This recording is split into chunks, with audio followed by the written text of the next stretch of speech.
Bismillahirrahmanirrahim. Assalamualaikum warahmatullahi wabarakatuh. Allahumma sholli ala sayyidina Muhammad wa ala ali sayyidina Muhammad.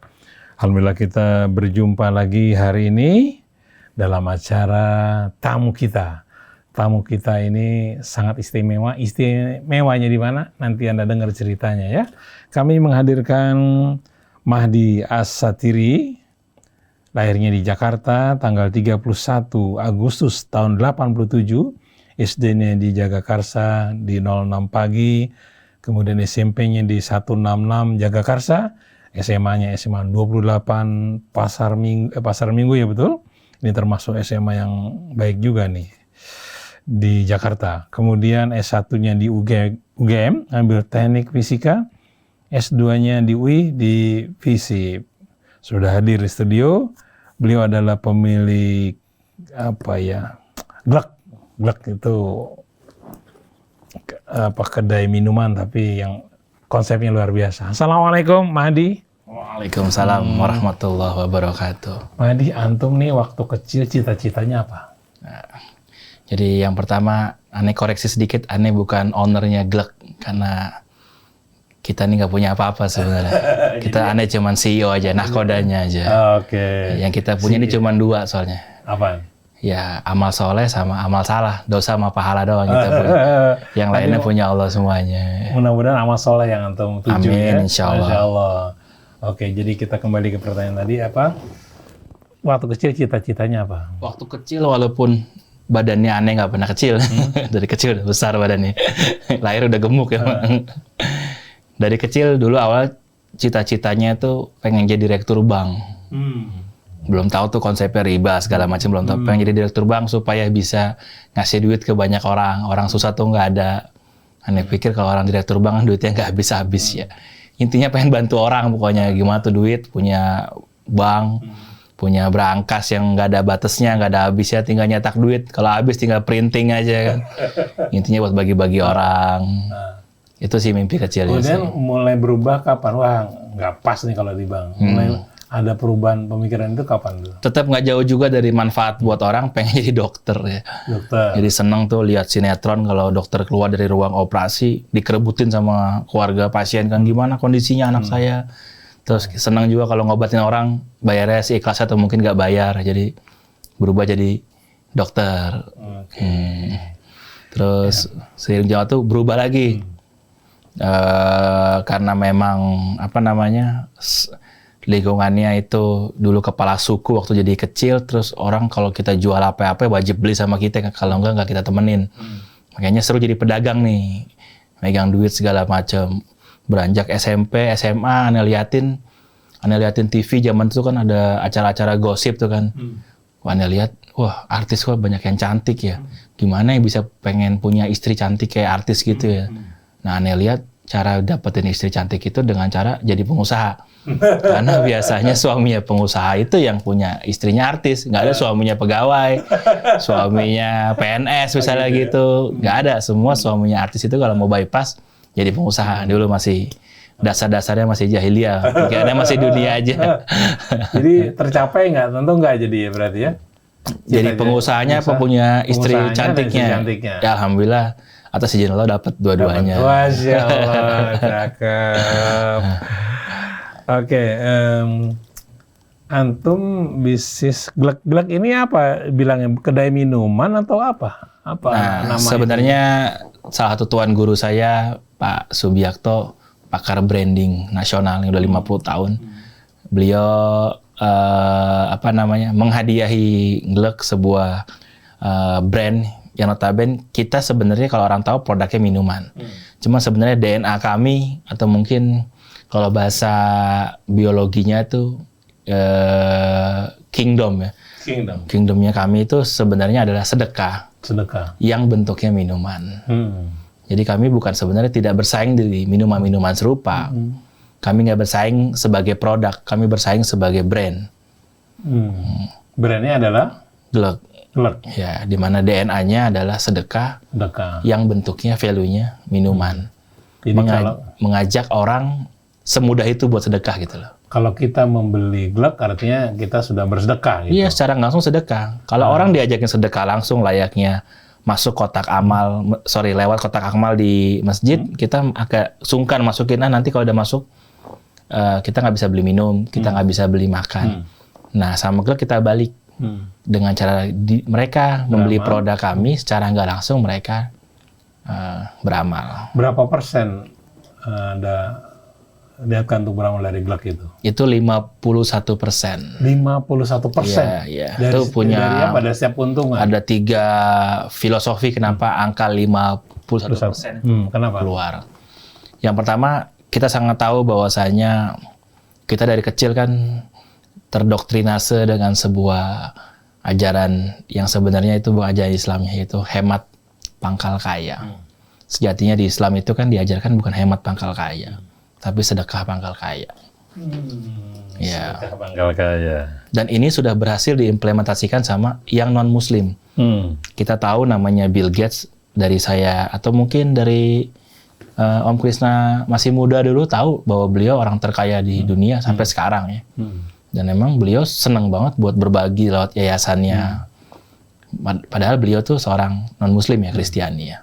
Setengah dari asetnya itu buat yayasan. Setengah dari kekayaannya buat yayasan. Yang kedua, bergeser lagi di zaman sekarang ada Mark Zuckerberg yang setengah asetnya Facebook itu buat kemanusiaan. Padahal yang bersangkutan adalah agamanya Yahudi ya. Nah, orang non-Muslim aja mengimplementasikan sedekah yang notabene ajarannya Rasul kita, ajaran Rasulullah, itu mereka membuat mereka tuh kondisinya tuh naik terus, bertahan dan naik terus. Nah, ini Muslim harusnya nggak 51%, nggak setengah, harusnya lebih. Saya pernah tanya kepada satu sen, apa kalau orang yang non-Muslim dia bersedekah, apakah berlipat ganda juga? Akan berlipat ganda juga. Berlipat ganda juga balasannya. Alas semuanya, iya, semuanya akan sama. Itu yang pertama makanya. Kalau kita yang ngajarkan konsep sedekah, kok mereka setengah, kita juga setengah juga, makanya setengah plus 1.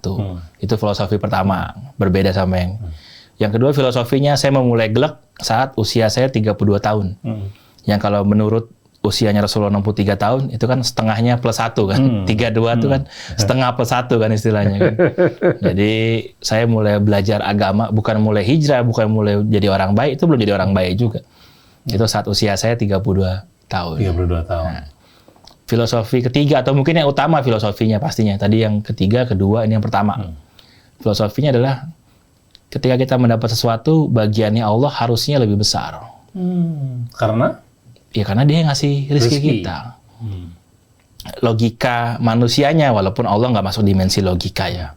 Ketika saya Lebaran diberikan kue sama kue yang sangat lezat sama Om Krisna, dan satu kuenya saya kembalikan lagi ke Om Krisna, pasti besok Om Krisna akan lebih ngasih lagi gitu loh.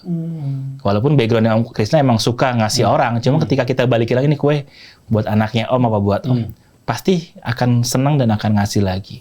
Nah, ngasih Allah itu bukan maksudnya balikin ke Allah, tapi balikin ke umatnya yang membutuhkan, anak yatim, penghafal Quran, duafa, dan banyak lainnya.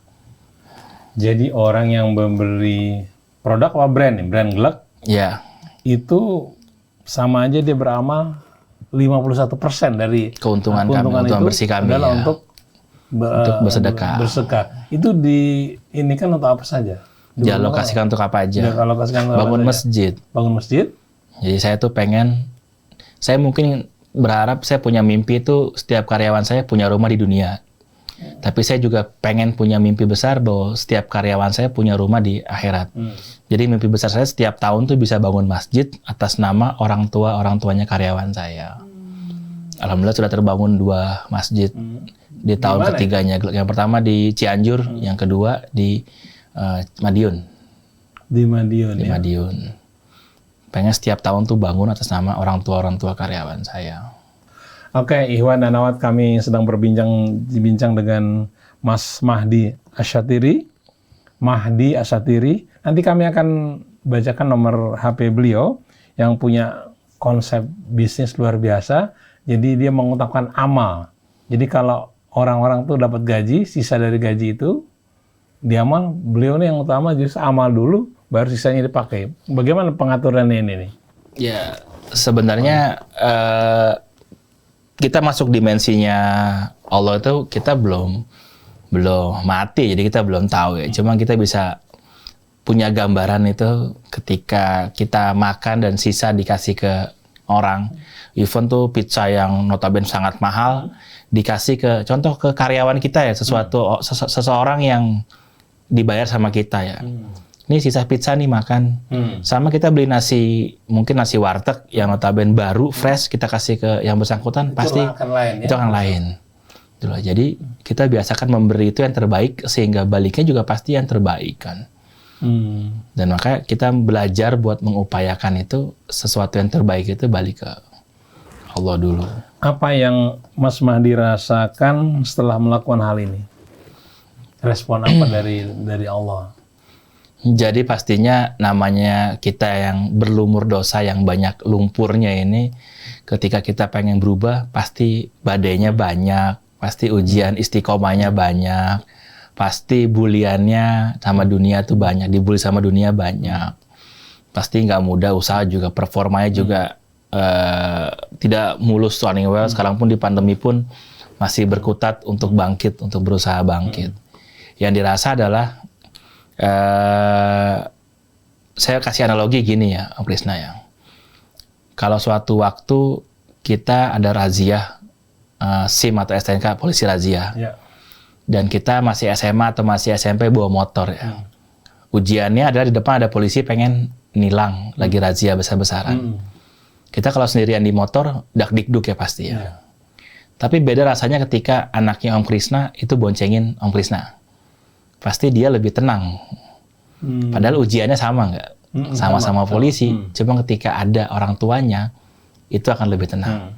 Sama ketika kita bisnis, itu melibatkan Allah, ya ujiannya nggak bakal hilang. Bakal sama juga sih. Semua ujian pengusaha itu, cheating karyawan, vendornya bermasalah, pembelinya turun, difitnah sama kompetitor, omsetnya turun sehingga rugi, dan segala macam, sama aja sebenarnya. Cuma menjadi lebih tenang ngadepinnya. Jadi dapat apa lebih tenang. Kalau bentuk fitnah dalam bisnis tuh, misalnya apa sih bentuk fitnahnya tuh? Ya ini ngejual agama, pasti kan gitu.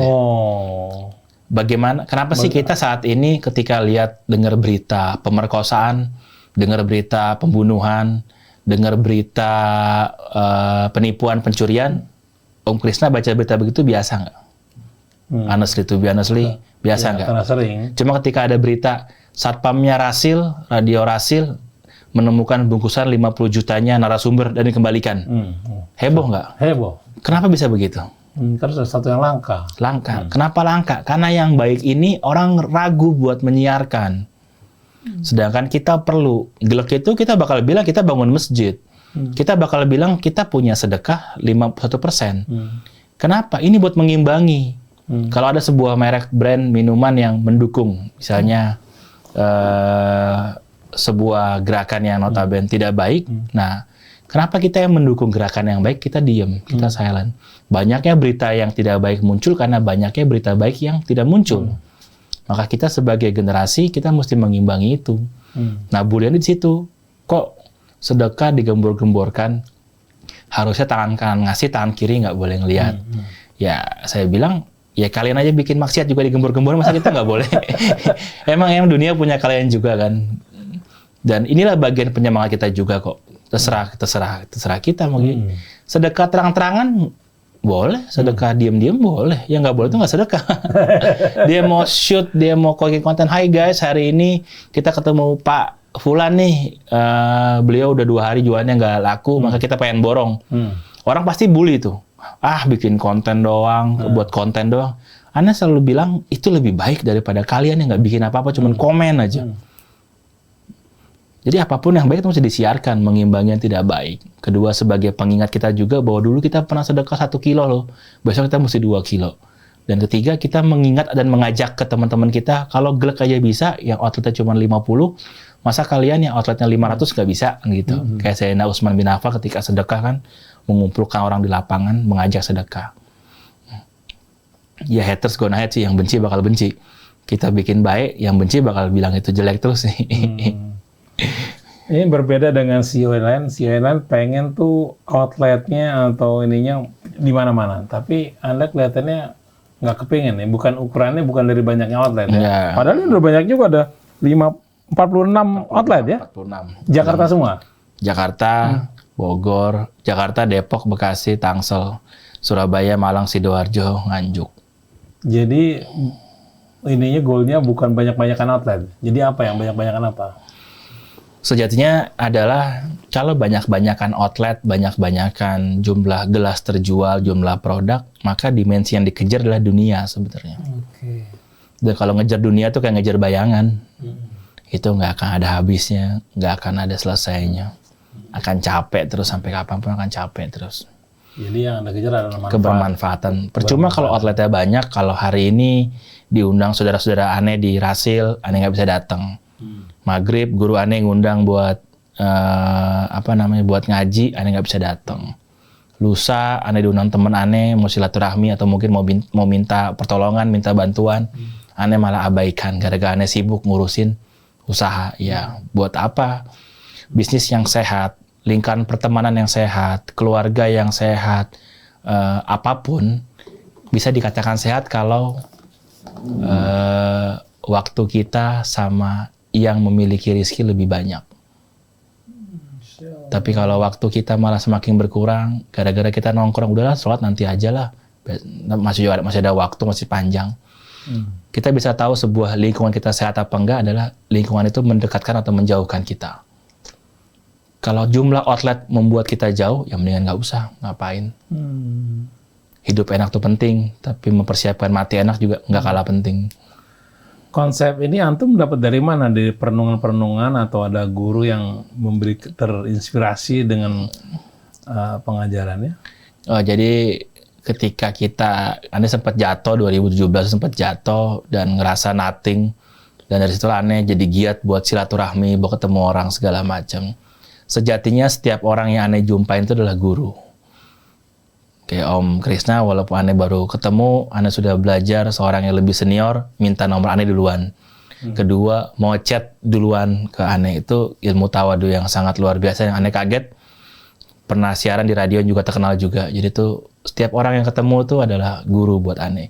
Dan semua pesan yang disampaikan itu adalah sebuah pesan yang terhubung satu sama lain.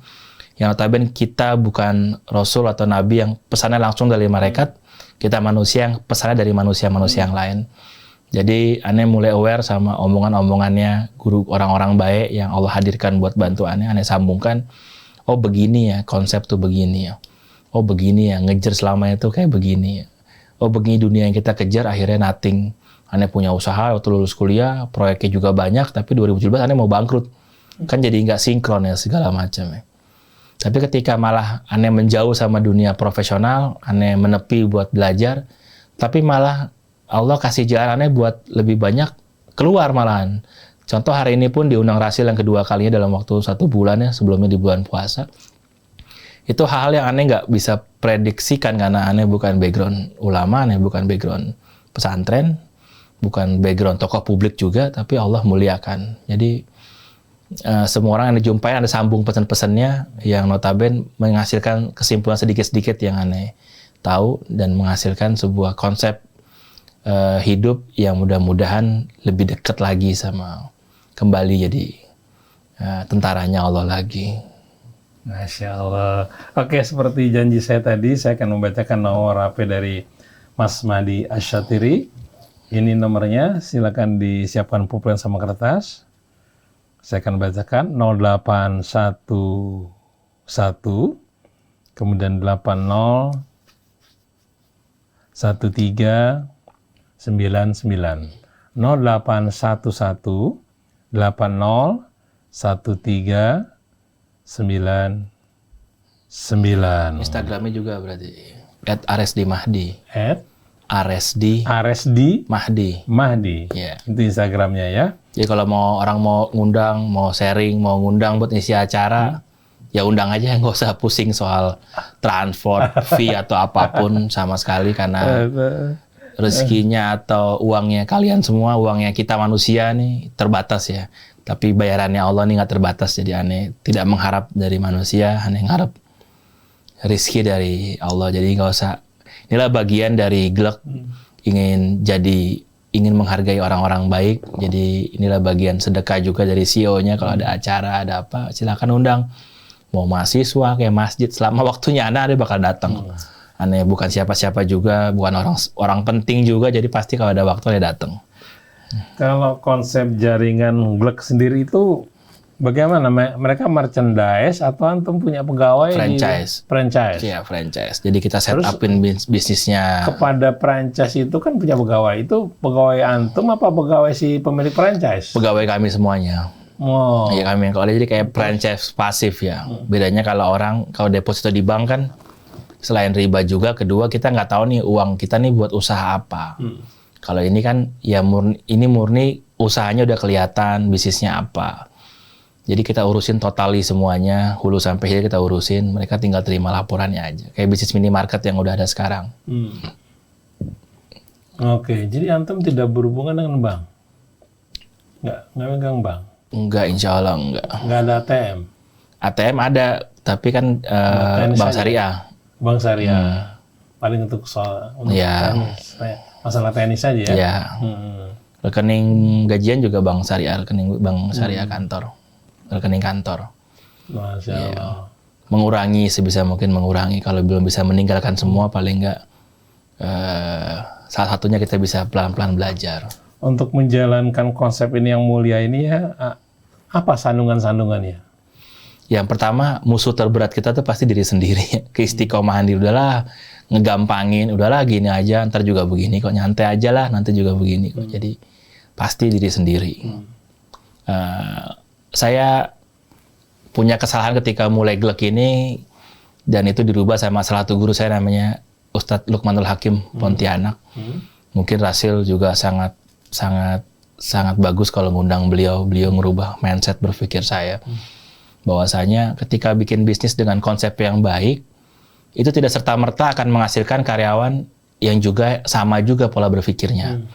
Sebelum pemimpinnya atau CEO-nya menjadi uswah, contoh buat pasukannya dulu.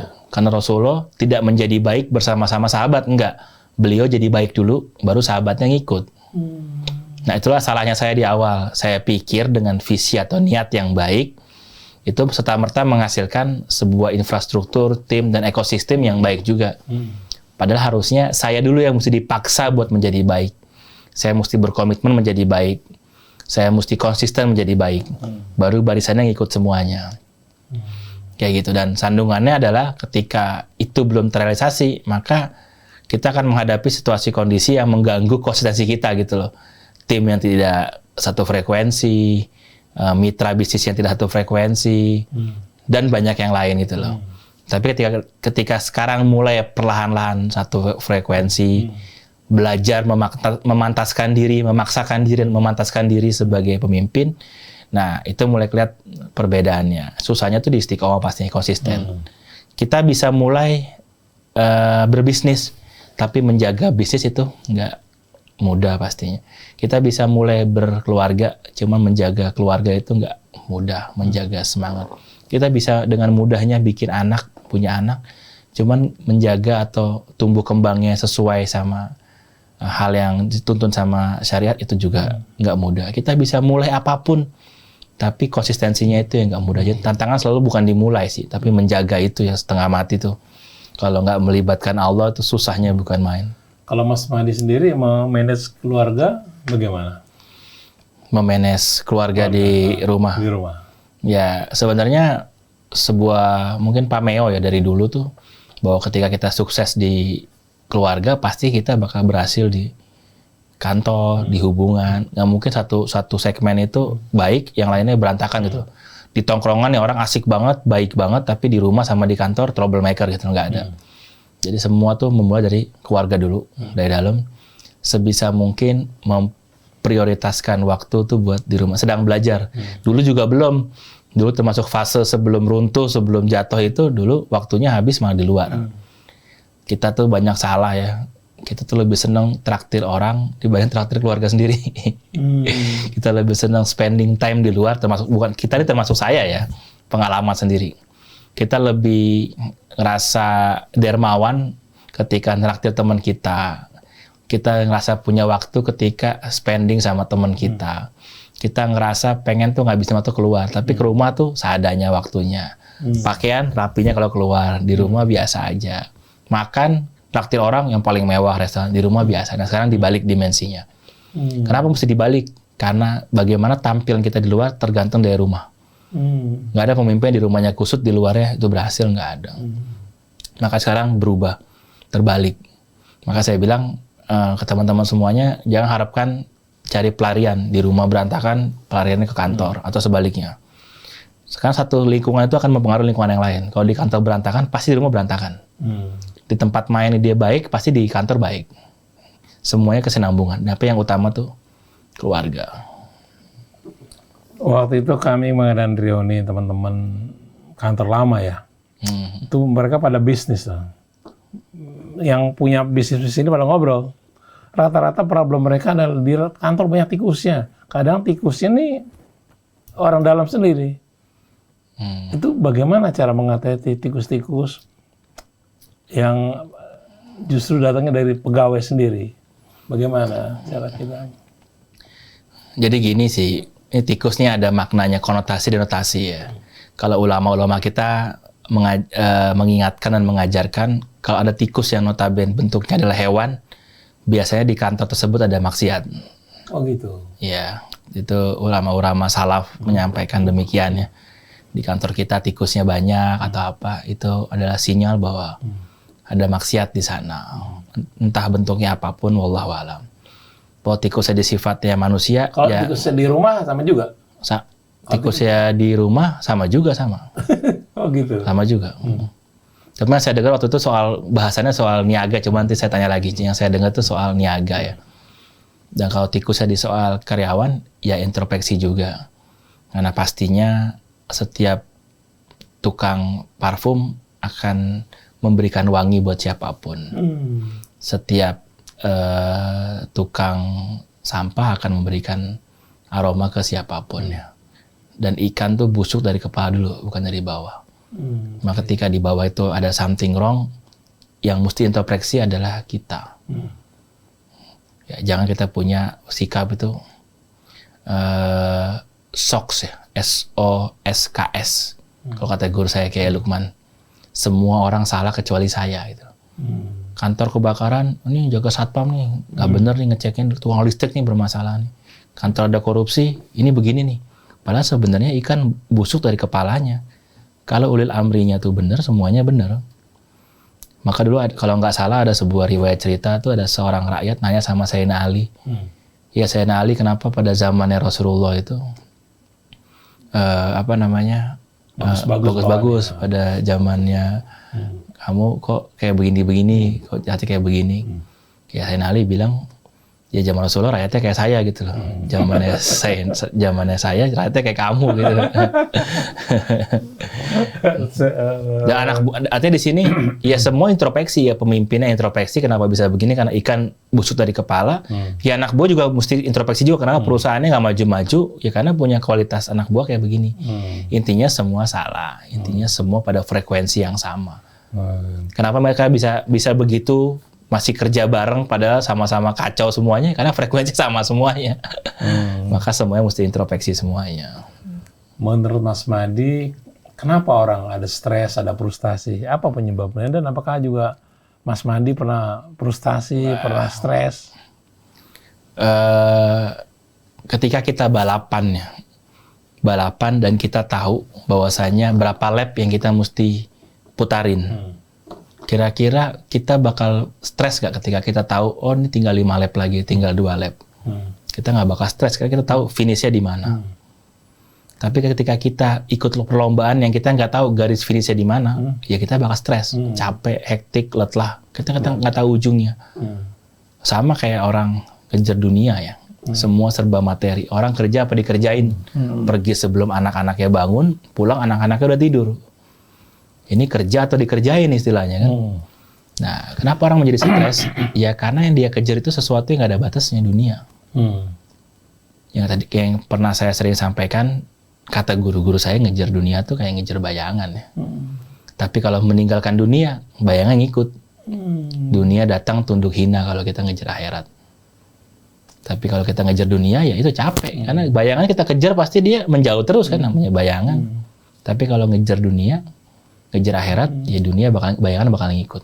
Jadi kenapa orang stres? Karena dia mengejar sesuatu yang nggak ada ujungnya. Kayak balapan yang kita nggak tahu berapa lap nih selesainya nih kira-kira. Terus banyak juga orang kalau ngadu-ngadu problem ke Rahasil tuh problem hutang. Bagaimana cara mengatasi hutang? Apakah ada pengusaha, apa rumah tangga itu problem hutang? Apa dia stres? Masalahnya manusia itu kata guru saya itu PHK, penyakit, hutang, keluarga. Itu bagaimana Setiap orang yang curhat tuh pasti hubungannya sama penyakit, hutang, sama keluarga. Yang caranya gimana? Ya perbaikin dirinya dulu. Selama yang dimakan, yang dibawa pulang ke rumah itu makanan yang halal, yang baik. Yang insya Allah semua banyak kok, gampang dibilangin kok. Kita nggak gampang. Kalau kita pulang bawa uang hasil riba, pulang bawa uang hasil haram, ya anak kita tambeng, nggak bisa dibilangin. Istri kita keras. Kita akan gampang berhubungan sama orang-orang jahat, orang-orang nggak baik. Kita akan enteng ketika ninggalin sholat. Karena kita terhidupi sama uang yang nggak berkah. Kita terhidupi sama uang yang nggak halal. Maka memperbaiki yang pertama adalah, minta maaf bahwa kita salah. Kalau kita tinju sama orang, kita pukul dia jatuh, kita bangun, kita mau lagi, dipukul lagi nggak sama tuh orang? Iya. Dipukul lagi. Sama kayak Allah, udah jatuh, kena utang, masih ngandelin pikiran, toh saya bakal minjem sama sini nih, teman saya orang kaya nih. Saya bakal minjem nih sama ipar saya nih, dia orang kaya nih. Ya, mengandalkan manusia, sama kayak orang tinju jatuh, bangun lagi nantang. Maka yang pertama dilakukan adalah minta maaf, ya saya kalah. Saya kalah sama tinjunya, saya minta maaf ya Allah, saya nggak bisa. Itu soal apapun ya, penyakit, hutang, keluarga. Dan yang kedua, pesan guru saya juga, liwajhillah, jangan pernah berharap sama manusia. Ini masalah besar ya manusia di situ. Kenapa? Karena manusia itu terbatas. Kedua, sedikit. Ketiga, banyak bohongnya. Keempat, banyak ngungkitnya. Jadi mengandalkan manusia itu, jangan pernah berharap sama manusia. Jangan pernah meminta sama manusia. Jangan pernah menceritakan susahmu sama manusia. Selama kita melakukan begitu, berarti masih ada manusia di hati kita. Dan Allah nggak bakal hadir. Allah tuh esa. Allah cuma satu di hatinya kita. Kenapa kita udah nangis, udah meratap, udah bermohon, kalau Allah nggak kasih jalan? Karena ada manusia di hati kita. Masih ada manusia. Kita belum lillahi ta'ala buat Allah. Ya Allah, saya salah. Saya nggak bisa apa-apa. Saya nggak punya apa-apa. Saya bodoh. Saya salah. Tolong bantu saya. Kalau ada orang zalim sama kita, bagaimana sebaiknya sikap kita? Ya maafin. Kan ulama nggak kita. Nggak usah dendam. Iya awalnya pasti untuk utang dalam jumlah banyak nggak dibayar, menipu. Itu bagaimana sikap kita kepada dia, si penipu dan si pengutang itu? Ya pastikan guru-guru kita bilang kalau itu uang kita yang mau diambil dengan cara apapun bakal balik. Tapi kalau itu bukan rezeki kita, mau kita rebut dengan cara apapun, dia bakal hilang lagi. Makanya ada salah seorang guru saya cerita, beliau punya teman di kantor PNS, kerjanya luar biasa, sangat cerdas, totalitas banget, tapi nggak naik-naik jabatannya. Nah, beliau nanya sama temennya itu, kok masih begini-begini aja, kenapa nggak minta pimpinan naik jabatan segala macam, emang cukup rezekinya segini. Nah, beliau menyampaikan, kalau rezeki kita seharusnya 10 diberikan sama orang atau sama dunia cuma 5, maka yang 5 itu Allah bakal simpan atau Allah bakal kasih dengan cara yang lain. Dan begitu sebaliknya, kalau kita kerja seharusnya hanya dibayar 5, tapi dia dibayar 10, nanti yang 5 siap-siap aja Allah ambil dengan cara yang lain. Alhamdulillah anaknya beliau hafiz Quran semua tiga-tiganya. Beliau kerja sangat total dan gaji beliau orang biasa di status PNS orang biasa, gajinya gaji biasa juga. Maka ketika kita dizalimin orang, sama kayak kita mukul paha kita ini.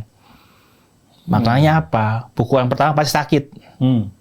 Disakiti orang pasti kita dendam, itu normal sih, jangan dilawan. Pasti marah, pasti kesel, sedih. Pada pukulan ke-10 kita udah nggak ngerasain. Oh ya udah gitu doang. Kita juga balik kok.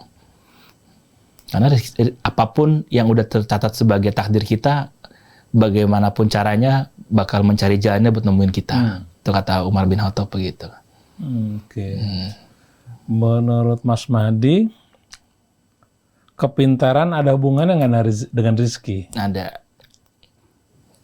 Dalam Pandai dimensi orang. yang lebih luas adalah selama kita mengandalkan kepintaran, dalam hal ini otak, sedangkan otak itu terbatas, maka rezeki kita terbatas juga. Selama kita mengandalkan hati, di mana hati itu terbatas apa enggak, maka rezeki kita enggak akan terbatas. Karena Allah itu di hati, bukan di otak. Contoh, sebelum Pak Jokowi, presiden adalah Pak SBY. Wapresnya tuh Pak Budiono. Ya. Beliau S3 di UGM, guru besar di UGM kalau nggak salah. Ya. Sebagai Wapres. Presiden yang sekarang Pak Jokowi, beliau S1 di UGM, tapi sebagai presiden. Logikanya, yang harus jadi presiden yang S1 apa S3? S3. Nah itu, dimensinya manusia tuh di otak terbatas. Dimensinya Allah tuh di hati, nggak terbatas.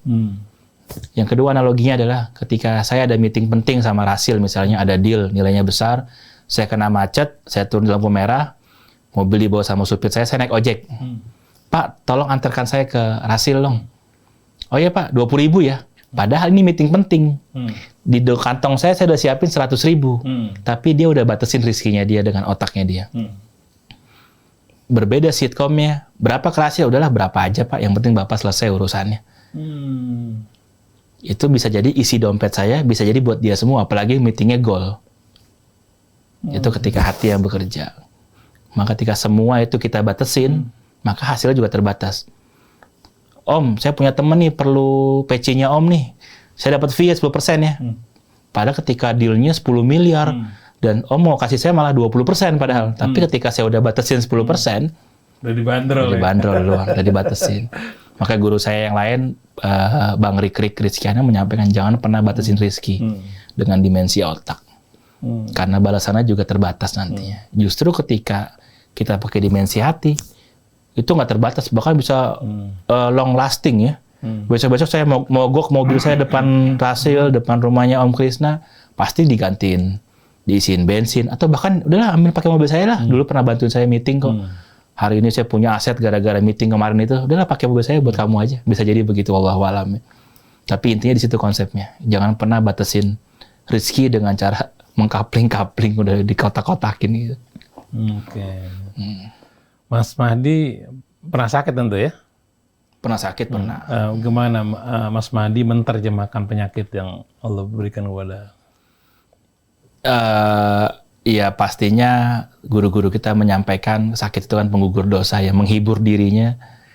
Tapi lebih banyak sih sakitnya bukan di fisik ya. Kalau dulu sakitnya ditikung teman, ditikung partner, ditinggalin karyawan yang udah dipercaya. Sakitnya lebih kepada psikis ya, bukan ke fisik. Kalau fisik alhamdulillah Allah kasih rizki yang sehat.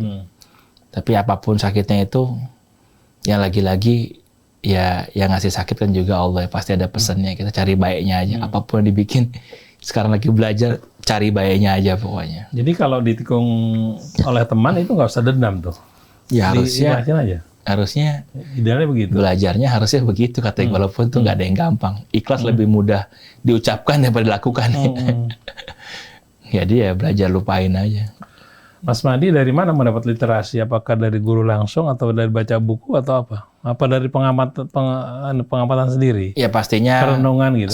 Seorang pengusaha atau siapapun dalam hidup kita selalu perlu guru ya buat dampingin. Satu guru tanda kutip yang lebih banyak saya tanyain soal psikologi, tante saya sendiri, Halikhana saya manggilnya ya. Setiap kejadian itu harus disadarin ilmunya beliau tuh gitu. Ya udah sadarin kita sakit, sadari kita manusia terbatas, sadari semuanya dari Allah semuanya, ya udah terima aja. Cuman jangan ditolak gitu loh. Enggak, gue nggak sakit. Saya nggak sakit, nggak saya bisa. Jangan tolak. Malah kita ngelawan arus. Sadarin aja ketika kita dipukul sakit, ya udah saya sakit, saya lemah, saya sakit. Jadi beliau mengajarkan untuk melampangkan hati. Karena sesendok gula atau garam saya aduk di gelas, itu airnya bakal asin. Cuma sesendok garam yang notabene jumlahnya sama ketika saya aduk di ember kamar mandi, itu airnya berasa apa enggak kira-kira? Enggak berasa. Artinya dengan masalah yang sama, kalau hatinya lebih lapang, lebih luas, maka itu masalah nggak ada rasanya. Maka Nabi Musa ketika berhadapan sama Fir'aun kan doanya Robbis rohli sodri wa yassirli amri. Beliau nggak minta si Fir'aun dihilangin, nggak, cuma lapangkan hati saya. Fir'aun tetap ada, nggak mungkin dihilangin, tapi tolong lapangin hati saya. Maka di surat Al-Insyirah juga sama, nama anak kedua saya Insyirah. Itu kan kita disuruh lapangin hati kan. Karena setiap orang pasti punya masalah, nggak mungkin nggak ada. Bedanya ada orang yang memperlihatkan, ada orang yang tidak memperlihatkan. Kelihatannya happy, senang aja, bahagia aja. Nah, bukan berarti dia nggak ada masalah, cuman dia nggak mau memperlihatkan sama manusia. Dia hanya mau bercinta, bercumbu sama Tuhannya, sama Allah. Jadi tugas kita lapangkan hati. Dengan cara apa ngelapangin hati? Ya ketemu orang-orang soleh, kita lihat wajahnya, kita berkumpul sama orang-orang baik, sama Habib Isa, Habib Musa, sama Om, sama Bang Iman, sama semua teman-teman di Rasil, kita berkumpul sama mereka. Oh, ada orang senyumnya indah, ada orang auranya baik. Kan lagunya Opi kan salah satunya berkumpul dengan orang-orang soleh, itu kan tujuannya itu, biar hati kita lapang. Oh, dia datang ke kajian pakai sepeda hujan-hujanannya bahagia, masa kita naik mobil nggak bahagia? Nah, biar lapang lagi. Bagaimana sikap Mas Mahdi kepada teman-teman yang masih belum dapat hidayah Mas ini? Ya, sama kayak sikap guru-guru kita terhadap kita sendiri, bahwasanya tugas kita menyampaikan. Tugas kita nggak boleh mendoktrinase supaya ngikut. Tugas kita menyampaikan yang kita tahu, jangan memaksa.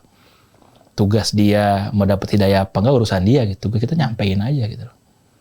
Yang nggak boleh itu adalah ketika kita menyampaikan mereka belum dapat hidayah, kita udah klaim macam-macam, kita udah labelin mereka macam-macam, akhirnya mereka takut. Akhirnya malah mereka antipati sama yang kita bikin gitu, kita maksa. Oke, sekarang apa arti hiburan bagi Mas Mahdi? Hiburan itu apa? Hiburan itu adalah ketika hati kita tuh nggak terikat sama apa-apa ya. Kita bisa lepas ngerasain itu ya. Banyak orang ketika ke puncak, ke Bandung, ke gunung, tapi hati dia ke kantor. Tugas deadline-nya belum selesai. Ini ketawanya kencang banget nih biasanya. Om Krisna paling ngalamin nih kan. Iya. Banyak orang pas kerja mikirin liburan, pas liburan mikirin kerja. Gitu ya? Iya. Ketika kita nggak bisa bebas berpikirnya, kita nggak bakal bisa hiburan. Hiburan itu benar-benar kita main sama anak, kita fokus sama mereka, kita kerja, fokus sama kerjaan. Kita bikin apapun ya fokus sama yang kita lakukan. Masya Allah. Oke, ini saya akan bacakan lagi nomor HP Mas Mahdi Asatiri. Kita banyak belajar dengan beliau nih. Masih muda. Lahirnya aja tahun 87. Jadi berapa tahun sekarang? 34 tahun. Tapi Masya Allah. Ilmunya dalam. Kayak ini nomor HP-nya Mas Mahdi ya. 0811 kemudian 80 13 99 0811 80 13 99. Mas Mahdi, ada orang main riba, main di bank gitu ya. Kemudian ya dia suka maksiat gitu. Tapi perusahaannya maju. Itu gimana menangkap ini Mas Mahdi? Ya itu kita kenal namanya istirot sih, ketika apa yang dibikin itu malah membuat mereka tuh jadi jauh. Ya sebenarnya bukan nikmat itu namanya musibah. Sebenarnya bukan nikmat tapi musibah. Ya memang fenomena ini ada. Fenomena ini ada. Kedua, yang gak kalah penting buat nguji kita gitu loh. Engkau yang sedang belajar buat jadi orang baik, bakal iri nggak sama fenomena ini yang nguji juga sebenarnya kan. Kita makin taat, makin kelindes ya, makin turun, makin terpuruk ya. Yang satu makin nggak taat, malah makin jadi gitu. Nah itu kan sebenarnya juga ujian istiqomah juga buat kita juga, dan juga musibah juga buat yang bersangkutan ya. Ya intinya kalau uang dari hasil yang tidak Allah ridhoin, ya pasti panas sih. Entah anaknya kenapa, entah dianya juga kenapa. Oke. Dan sensitivitas dia terhadap hal-hal yang baik juga berkurang. Ayo kajian yuk, ya gampang deh. Ayo clubbing yuk, ayo gitu loh. Jadi dia akan lebih gampang terkoneksi frekuensinya sama hal-hal yang notabene kurang baik, tidak baik. Dan kalau kita melihat teman kita atau jaring kita kayak begitu, ya nggak usah diklaim baik-baik.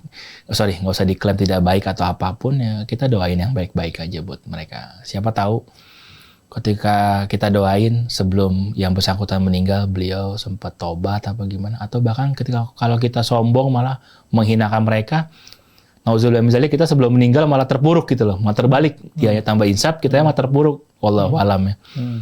Sebelum perlombaan selesai kita dipanggil, ya semua masih mungkin, yang buruk jadi baik, yang baik jadi buruk. Yang penting doain orang jadi baik aja.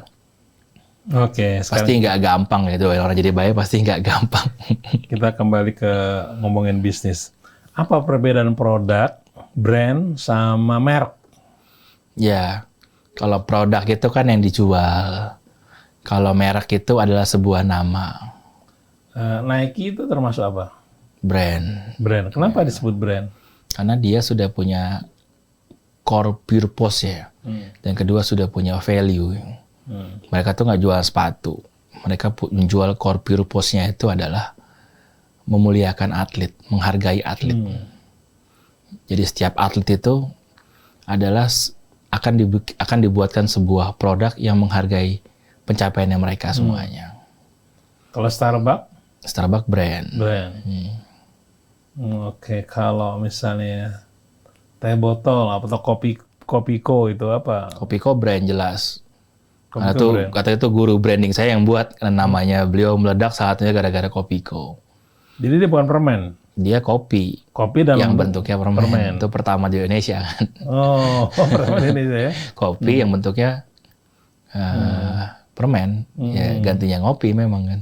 Kalau Coca-Cola itu brand apa? Ya brand dia. Dia sudah jadi brand. Artinya dengan kita mau beli Coca-Cola, kita akan mendapat image apa?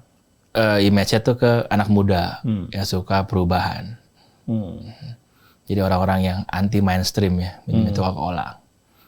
Bahkan dulu saya lihat di ceritanya itu, Sinterklas tuh harusnya warnanya tuh hijau.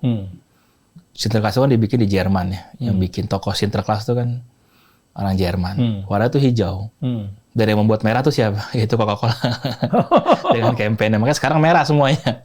Itu ada ceritanya bener. Oh gitu ya. Iya. Jadi orang-orang yang anti mainstream tuh, kalau anak-anak muda anti mainstream. Termasuk Glögg. Glögg itu kita nih brand. Kita punya core purpose-nya itu adalah menghargai orang-orang baik. Dengan tagline kami, orang baik pilih Glögg. Tapi kan itu tidak muncul secara eksplisit di mereknya, di narasinya nggak ada, cuma Glögg gitu aja udah. Enggak, di kemasan kami, di gelas kami itu setiap bulan itu berganti ada campaign apa dari lembaga mana gitu loh. Contoh misalnya bulan Juli besok kita mau campaign bagi-bagi alat bantu dengar buat sebuah organisasi. Nah itu kami bikin tuh QR code-nya, orang mau sedekahnya di kemasan gelas kami, gelasnya. Nah setiap tutup gelasnya itu ada pesan-pesan kebaikannya. Contoh, sebaik-baiknya manusia adalah yang paling bermanfaat buat orang lain. Terus, dan setiap itu, nah itulah bagian kami melakukan kebaikan. Event-event kami nggak jauh sama namanya anak yatim, nggak jauh sama namanya duafa, nggak jauh sama namanya penghafal Quran, nggak jauh sama majelis-majelis ilmu yang sedang dilakukan, sama nggak jauh sama kebencanaan atau kesiapsiagaan sosial. Siapa pembeli Glögg? Orang-orang yang peduli sama kemanusiaan. Orang-orang yang peduli sama kebaikan. Anak-anak muda? Anak-anak muda. Banyak anak muda ya? Banyak anak muda. Agama? Campur sih sebenarnya ya. Di mitra kami pun juga ada yang non-muslim sebenarnya. Makanya kan sebenarnya kalau Gus Dur bilang itu ketika orang berbuat baik, ya orang nggak bakal tanya agamanya apa kan. Karena agama itu kan sejatinya sama semuanya. Mengajarkan akhlak, kebaikan. Semua agama punya dimensi yang sama, yaitu sama-sama mengajarkan hal yang baik. Ketika mereka nggak baik, mereka dibilang bukan Islam, bukan Kristiani, bukan Hindu, tapi mereka tidak beragama. Karena agama itu mengajarkan yang baik. Rasulullah turun ke muka bumi ini adalah buat memperbaiki akhlak. Yaitu lagi-lagi kebaikan. Semua agama mengajarkan yang baik. Masya Allah. Pernah nakal nggak sih? Ya, pasti pernah, semua orang pasti pernah. Kalau ke anak-anak apa yang Anda masukkan ke siapa tadi namanya itu? Akila dan Insira. Dan Insira. Ya selalu Masih SD ya? Masih SD. 3 SD dan 1 SD. Selalu ngajakan mereka, yang penting mereka jadi orang baik. Sekolah nilainya berapa nggak penting. Karena yang masuk KPK bukan orang tolol, tapi orang yang nggak punya akhlak. Karena tolol bisa diajarkan, bodoh bisa diajarkan. Cuman akhlak itu nggak bisa diajarkan. Jujur itu nggak bisa diajarkan. Itu sebuah legacy dari orang tuanya. Maka menjadi orang pintar itu bangsa kita, kalau kata tadi kan Om Krisna pernah di radio Prambors Warkop, saya ingat kalimatnya almarhum Kasino, bangsa ini nggak kekurangan orang pintar, tapi kekurangan orang jujur. Itulah sebabnya menjadi pintar tuh nggak terlalu penting. Saya menjadi orang yang jujur itu yang menjadi penting. Ngomong-ngomong Kasino, saya jadi ingat almarhum. Saya dekat lah sama mereka, sama Mas Dono. Mas Dono tuh punya anak namanya Arya Dharma. Arya Damar. Merasa sekelas ya di teknik nuklir. Satu SMA sama beliau, satu teknik jurusan sama beliau juga. Tapi beda angkatan setahun. Dan pintar itu. Wah, itu jenius sih, bukan pintar lagi. Dan akhlaknya juga baik. Anak ini nggak macam-macam, lempeng pulang sekolah ya ke rumah, lempeng-lempeng aja, diam segala macam. Saya nggak bilang pinter menjadi nggak penting, tapi lebih kepada pinter bukan goals yang utama sih. Goals yang utama adalah tapi dia rendah hati gitu, walaupun rendah hati orangnya. Walaupun pinter, walaupun penampilan juga biasa aja, nggak kayak anaknya seorang aktor besar ya. Orangnya sederhana, pakaiannya biasa aja. Sekarang di Jerman kan ya? Di Jerman lagi. Swiss apa di Jerman gitu lagi, S3. Dokter di sana. Dan sangat ini dia. Pinter aja pokoknya. Iya. Karena bapaknya juga pinter juga kan Om. Ini dosen. Tiga-tiganya kan pinter semua. Lawakannya ada lawakan yang cerdas ya. Lalu kan ada nih teknik fisika. Kenapa lalu kok terjunnya ke bisnis? Iya, jadi saya teknik fisika UGM, S2 saya murtad, jadi FISIP UI. Dari teknik ke FISIP itu murtad. Nah, makanya kok bisa lompat gini? Saya dulu waktu SMA tuh nilai fisika saya terbaik di SMA. Saya senang fisika ya. Kenapa senang fisika? Saya senang menguasai ilmu yang orang lain nggak senang gitu. Jadi kayak partner saya menyampaikan sebuah ilmu dari dosennya beliau. Sedikit berbeda lebih baik daripada sedikit lebih baik. Jadi saya nggak perlu lebih baik dari guru-guru, dari teman-teman saya nggak perlu. Yang penting saya sedikit berbeda tuh lebih baik. Sedikit berbeda lebih baik daripada sedikit lebih baik. Hari ini saya pakai kaos. Saya kemana-mana pasti pakai kaos berwarnanya biru dongker.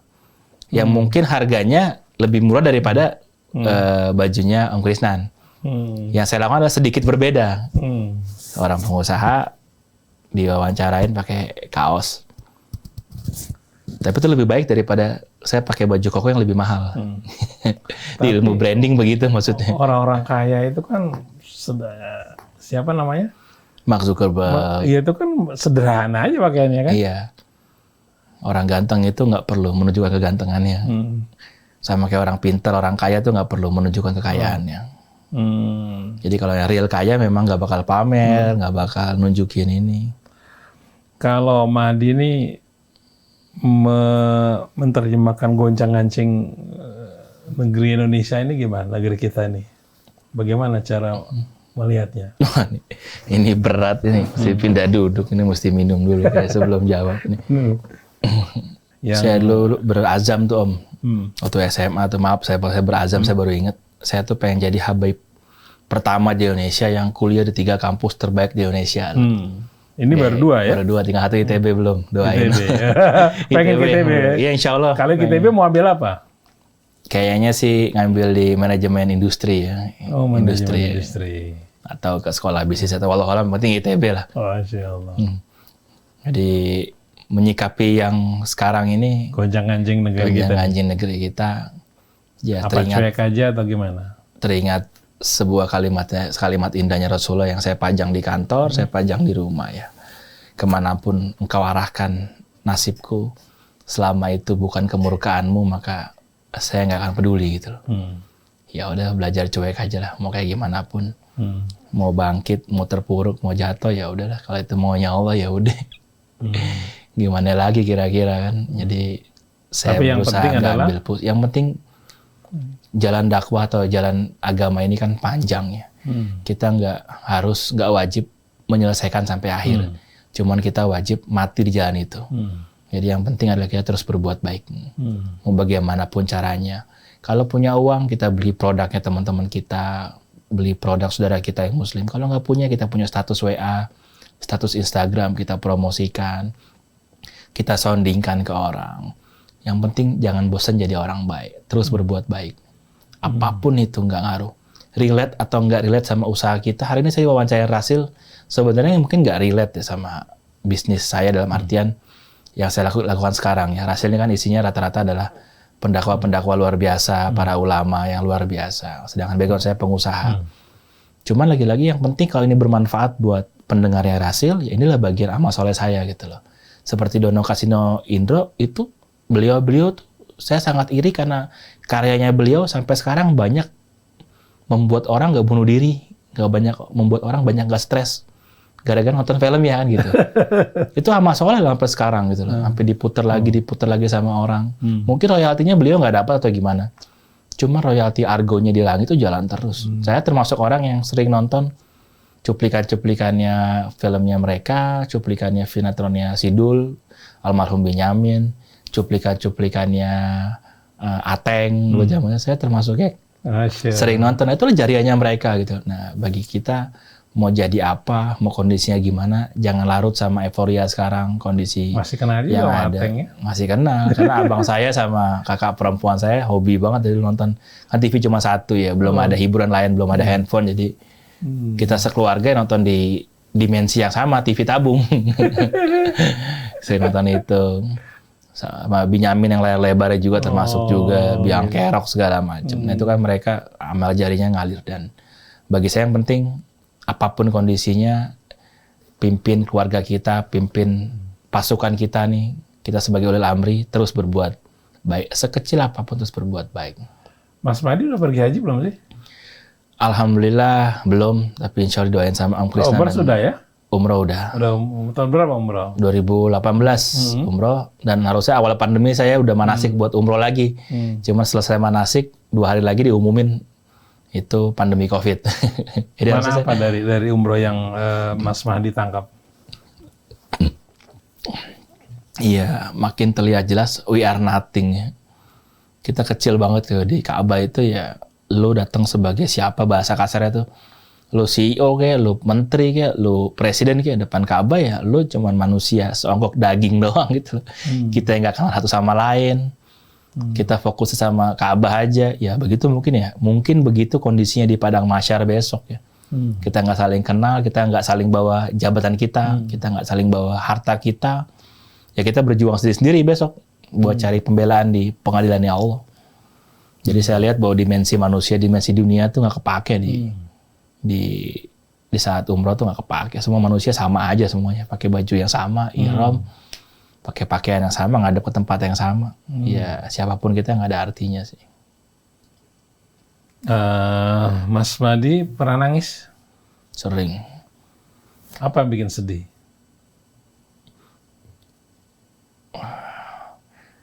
Kalau apa namanya?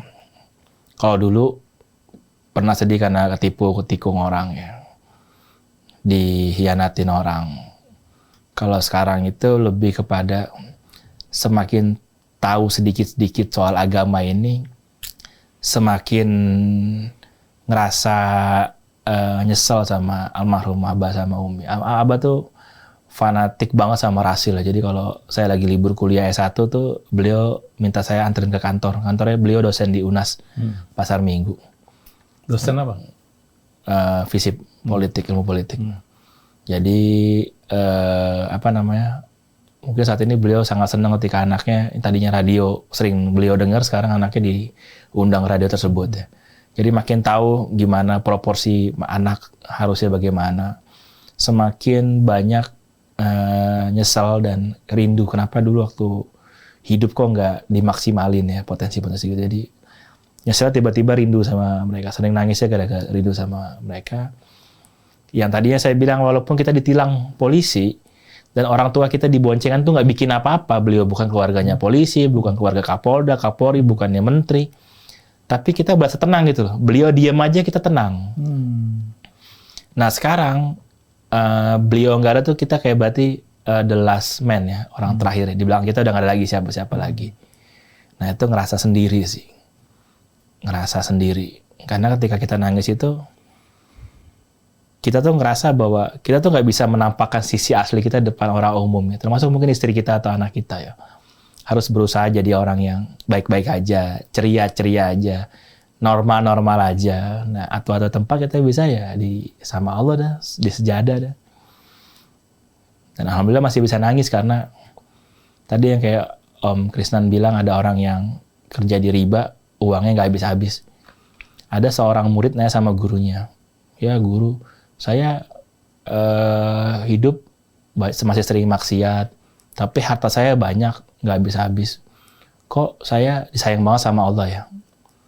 Kata siapa disayang? Nah gurunya bilang, kamu terakhir sholat tahajud kapan? Wah itu dia, saya nggak bisa sholat tahajud, saya nggak bisa bangun. Ya itu cara Allah menghukum hambanya, nggak harus diambil hartanya kok. Dia nggak bisa bangun tahajud aja dan nggak bisa nangis saya. Itu hukuman sih, itu lebih dahsyat daripada diambil hartanya gitu. Jadi masih bersyukur sama orang yang masih bisa nangis ya. Dan orang-orang ketika dia susah itu adalah cara Allah buat menghidupkan hatinya. Sehingga ketika dia naik ke permukaan lagi, dia nggak lupa sama orang-orang di bawahnya dia gitu loh. Jadi kondisi di bawah itu sebenarnya bagus. Allah lagi nyiapin kita buat melesat ke atas. Gitu. Oke. Jadi kita sudah dibatasi oleh waktu. Terakhir, ada mau disampaikan? Oke, mau sampaikan, jadi pengusaha tuh apa aja gampang, ilmunya banyak. Di Google, di YouTube, di Instagram, di TikTok, itu ilmunya banyak. Cuman membangun mentalnya itu perlu kematangan. Jadi sebelum kita mulai, kita mesti kenal sama diri kita. Kita suka, kita nggak suka, kita marah, kita bahagia itu karena apa.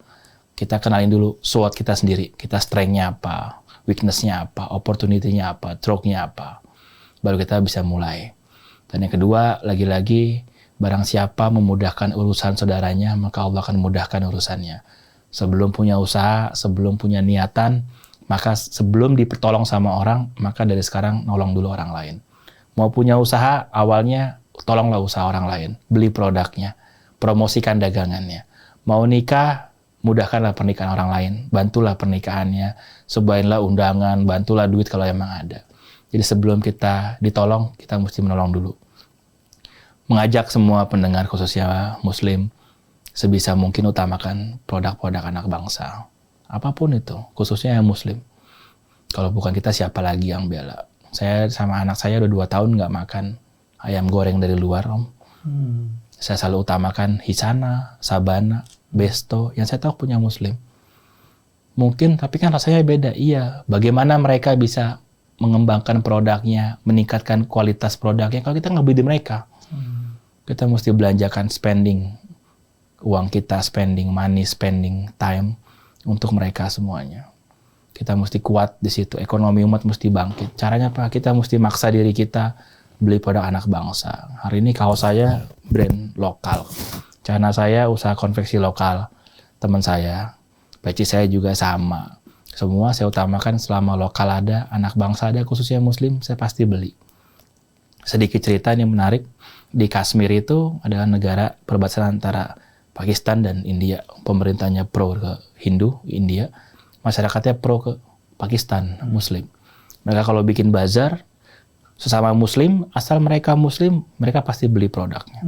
Karena mereka tahu keuntungannya, itu untuk membesarkan Muslim-Muslim yang lain, anak-anak Muslim yang lain. Itulah sikap kita di sini harusnya.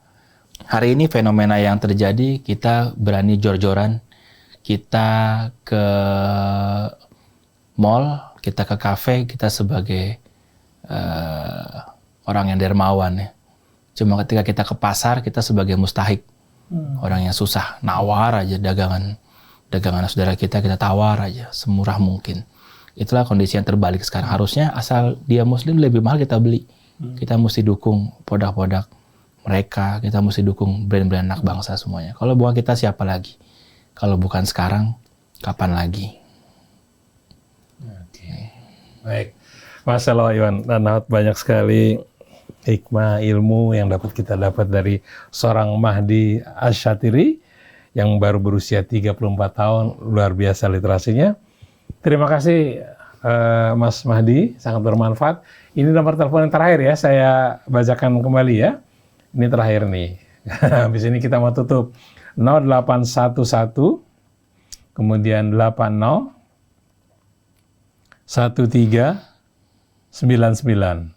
0811 80 1399.